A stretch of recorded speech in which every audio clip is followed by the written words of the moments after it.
Donc, je remercie les organisateurs de nous avoir invités à ces deuxièmes journées régionales de l'obésité.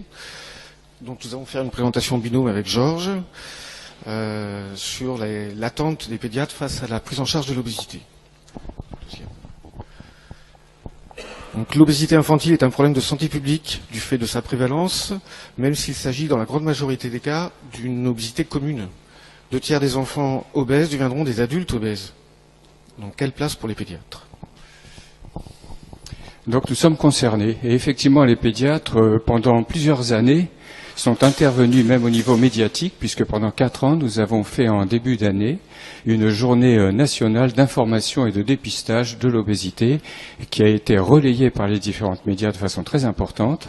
Et je dirais que ça s'est interrompu en 2008, parce que pour des raisons logistiques, pour des raisons matérielles et puis des raisons aussi de personnes, il n'était pas possible de prolonger, mais nous avions lancé tout ceci au point que on nous demande chaque année, alors cette année, quand est-ce que vous ferez votre journée de dépistage? Donc le mouvement est lancé et ça permet de dire une chose importante et qui est dans notre message, c'est que au début, ça ne se voit pas et il faut qu'on intervienne précocement avant l'âge de 6 ans. Alors, comment fait-on, nous? Alors, nous avons besoin d'outils, nous avons des outils de dépistage, et on va se servir des courbes d'IMC, avec celle-ci qui est bien parlante pour les familles. On va chercher à repérer le rebond d'adiposité entre 3 et 6 ans. On utilise énormément dans nos cabinets médicaux les logiciels informatiques qui nous permettent de tracer la courbe automatiquement et de la montrer au moment de la consultation à chaque patient. On utilise des questionnaires de consultation, alors je vais vous montrer, qui vont être adaptés au dépistage, où on va aborder le contexte dans lequel va se situer la demande lorsqu'il y en a une ou qu'on la provoque, le mode de vie, et bien mener notre examen. Alors voilà, donc en fait, les pédiatres, on travaille beaucoup avec des outils, des mallettes, dans tous les bilans que l'on fait, les bilans à 9 mois, à 3 ans, bilan à 4 ans, à 5 ans. Et puis pour ce qui concerne, lorsqu'on constate qu'il y a une déviation de la courbe d'IMC, eh bien à ce moment-là, on a des outils qui permettront de mener la consultation en route pour le changement.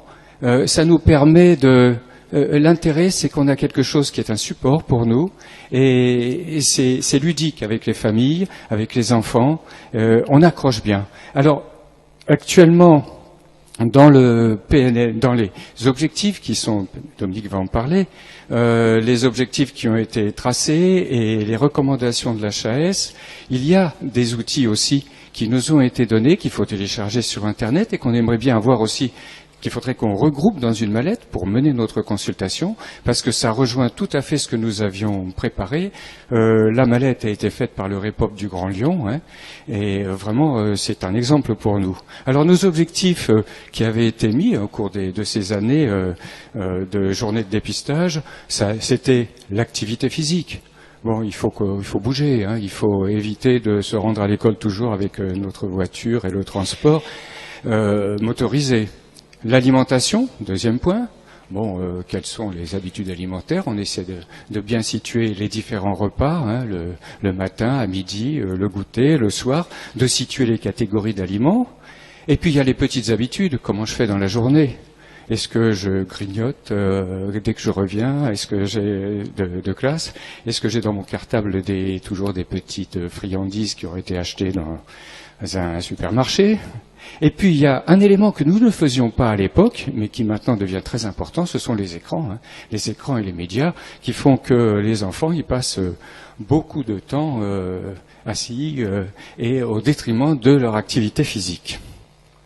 Alors voilà donc un exemple de ce que nous avons dans notre mallette, hein, concernant l'activité physique. Alors c'est des idées, ça permet au moment de notre consultation d'aborder certains points et de ne pas vouloir tout faire à la fois.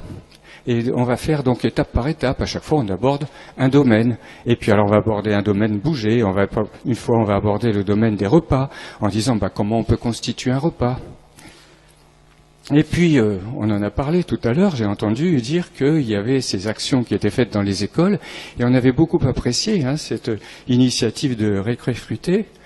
qui va dans les écoles et qui propose aux enfants, de façon agréable, un ensemble soit de fruits, soit de légumes à goûter, et c'est vraiment, je trouve, très efficace. Alors bon, après, les écrans publicitaires aussi vont compter. Alors, je repasse la parole à Dominique. On reste toujours dans les outils, et effectivement, dans le cadre du PNS 2001, l'HAS, l'INPS aussi nous ont fourni des outils sous forme de livres, de livrets. La santé vient en mangeant, donc de la naissance à 3 ans, la santé vient en mangeant chez l'enfant plus grand. Donc on peut soit les consulter sur le site www.mangerbouger.fr, soit les commander à l'INPS. Donc ça peut être un outil pédagogique en plus pour nous. Bon, la seule limite de ces outils, c'est qu'ils sont peu accessibles aux milieux défavorisés. C'est vrai que le programme Malin a été créé en 2015 par l'AFPA et la SFP. Donc il va commencer à se mettre en route pour les enfants. Ça leur permettra de délivrer des bons de réduction pour les enfants en situation de précarité. Donc ça commence tout juste, parce que ça a été fondé en 2015 en fait. À l'adresse des professionnels de santé, un bulletin a été publié aussi par l'INPS pour rappeler de façon synthétique les recommandations de bonne pratique de l'HAS et servir de repère à notre pratique. Donc le surpoids de l'enfant, le dépister, en parler précocement, et donc avec 4 grands chapitres. Chaque consultation peut être l'occasion d'aborder la question du poids, la courbe de corpulence, un outil pour amorcer le dialogue, écouter et comprendre pour accompagner les principes généraux en plus de la prise en charge. Donc c'est des documents qui sont pour moi très utiles dans la pratique, enfin, je pense que c'est très important. Et ce qui apporte l'ARS, donc ce sont les organigrammes qui ont été sur le dépistage de l'obésité, par la surveillance systématique de la corpulence, l'importance des courbes de poids, taille, corpulence pour le diagnostic de l'obésité, repérer les signes d'alerte, notamment le rebond d'adiposité. Et l'autre diapo. Et également l'organigramme sur justement les possibilités de recours, le parcours de soins de l'enfant et de l'adolescent surpoids, avec les différents niveaux de recours, le premier recours, deuxième recours et troisième recours. Alors, les objectifs donc du PNS 2011, c'est effectivement ralentir la progression de la courbe de corpulence. En cas de trouble psychologique, requérir un avis spécialisé avant de poser l'indication de réduction de l'IMC. Prendre en compte l'objectif pondéral que tout enfant et adolescent peut avoir. Ça, c'est un peu compliqué. La perte de poids n'est pas l'objectif prioritaire. Bien, alors que faisons-nous à notre cabinet médical?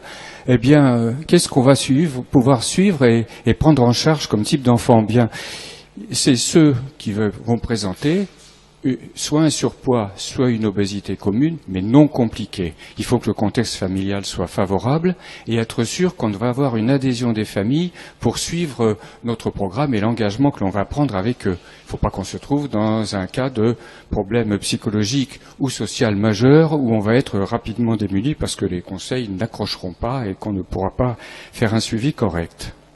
Alors on se pose des questions, toujours nous, comment se faire aider? Est-ce qu'on va avoir besoin d'une diététicienne, qui pourrait nous aider, nous donner des renseignements? C'était ce que nous avions avec le réseau établi avec le réseau de Béziers et Croque Santé à un moment, que nous n'avons plus sur Montpellier. Il y avait les diététiciennes, on va en parler, la psychologue aussi.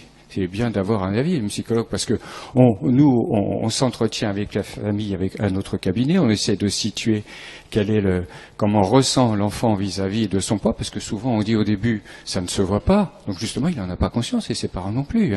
Donc il faut qu'on accroche là-dessus, avant que ça devienne important, et qu'il y ait un retentissement avec des moqueries à l'école, ou l'enfant qui s'isole parce qu'il ne se sent pas comme les autres. Alors à un moment on se dit toujours, est-ce qu'il y aurait un bilan à faire? Enfin, je n'aborde pas tout ce qu'on va faire, c'est juste pour situer le cadre.